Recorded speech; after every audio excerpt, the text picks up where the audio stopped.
Assalamualaikum warahmatullahi wabarakatuh.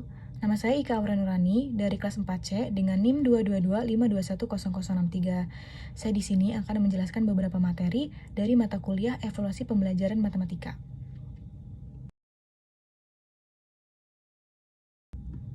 Materi yang pertama adalah mengembangkan soal HOTS atau High Order Thinking Skill. HOTS merupakan instrumen penilaian yang menuntut keterampilan berpikir tingkat tinggi dalam membentuk kualitas siswa yang lebih baik atau kemampuan berpikir strategis untuk menggunakan informasi dalam menyelesaikan masalah, menganalisa argumen, negosiasi isu, atau membuat prediksi. Pada soal nomor 1, itu merupakan contoh soal HOTS evaluasi. Pada nomor 2, termasuk contoh soal HOTS berpikir kritis. Pada nomor 3, termasuk contoh soal HOTS berpikir sintetis. Pada nomor 4, termasuk contoh soal HOTS pemecahan masalah. Yang nomor 5, termasuk contoh soal HOTS kreasi. Untuk teman-teman yang mau tahu jawaban dari soal-soal tersebut, kalian bisa lihat di deskripsi, itu udah ada link Google Drive yang aku cantumin di situ. Materi yang kedua adalah mengembangkan soal PISA dan TIMSS. PISA merupakan singkatan dari Program International for Student Assessment yang merupakan suatu bentuk evaluasi kemampuan dan pengetahuan yang dirancang untuk siswa usia 15 tahun. PISA adalah hasil dari sistem pendidikan yang harus diukur dengan kompetensi yang dimiliki oleh siswa. Konsep utamanya adalah literasi. Berikut ini contoh soal PISA. TIMSS adalah studi internasional tentang kecenderungan atau arah atau perkembangan matematika dan sains. Studi ini diselenggarakan oleh International Association for the Evaluation of Educational Achievement, yaitu sebuah asosiasi internasional untuk menilai prestasi dalam pendidikan. Kemudian, ini adalah contoh soal TIMSS. Materi yang ketiga adalah mengembangkan soal AKM atau Asesmen Kompetensi Minimum. AKM merupakan penilaian kompetensi mendasar yang diperlukan oleh semua peserta didik untuk mampu mengembangkan kapasitas diri dan berpartisipasi positif pada masyarakat. Pada nomor 1 terdapat contoh soal AKM SMP, dan untuk yang nomor 2 itu contoh soal AKM SMA.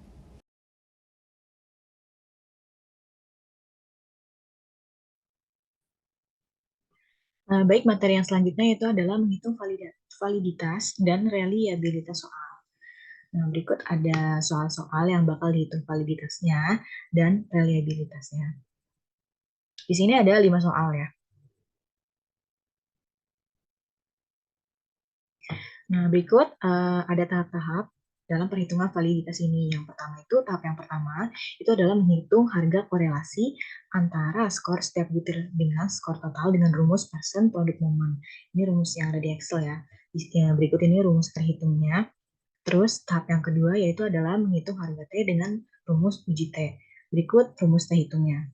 Terus tahap yang ketiga itu mencari T tabel untuk alfa 0,05 dan derajat kebebasan DK sama dengan N dikurangi 2. N ini adalah banyaknya responden. Terus tahap yang keempat itu membuat kaidah keputusan. Jika T hitung lebih besar daripada T tabel itu berarti valid. Kalau T hitung kurang dari T tabel itu berarti tidak valid. Nah, berikut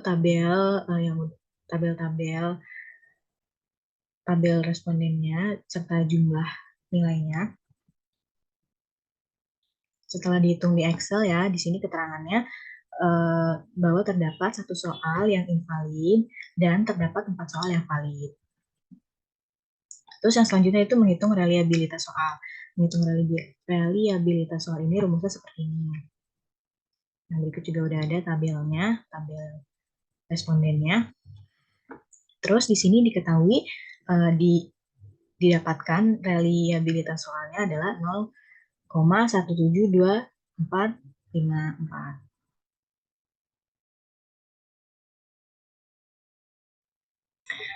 Materi yang selanjutnya yaitu adalah menentukan uji pembeda dan tingkat kesukaran.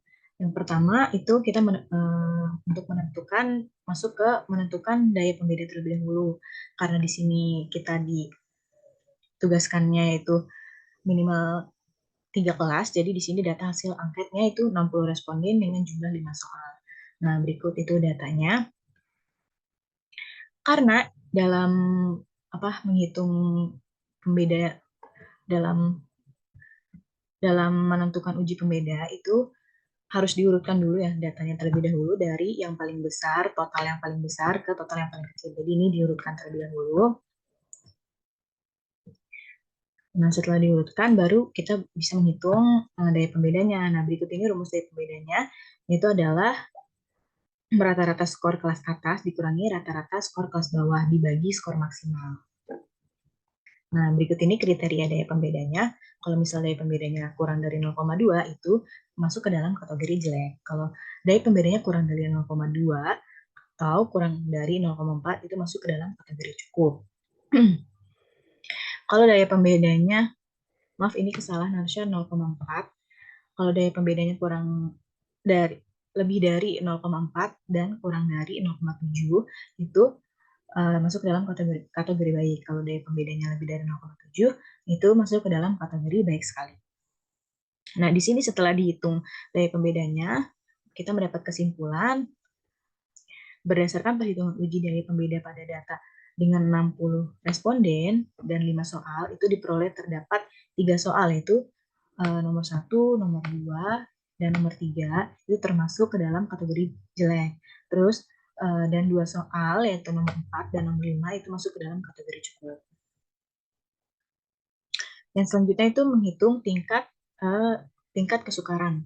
Nah, berikut ini data hasil angket 60 responden dengan jumlah 5 soal.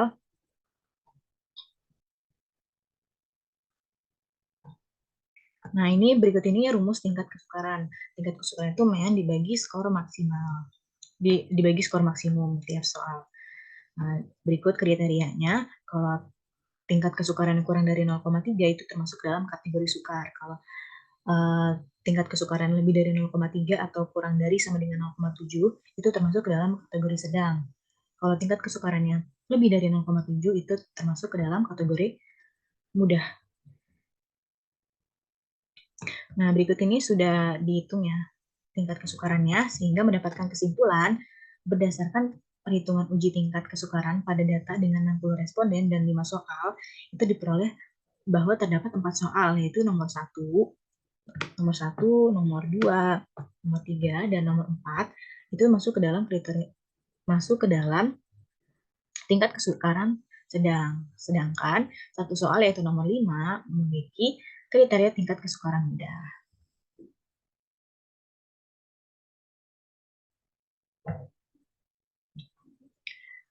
Materi yang selanjutnya itu adalah teknik penskoran dan skala penilaian. Teknik penskorannya seperti ini. Tabelnya itu melanjutkan aja ya dari yang tingkat kesukaran dan daya pembeda itu.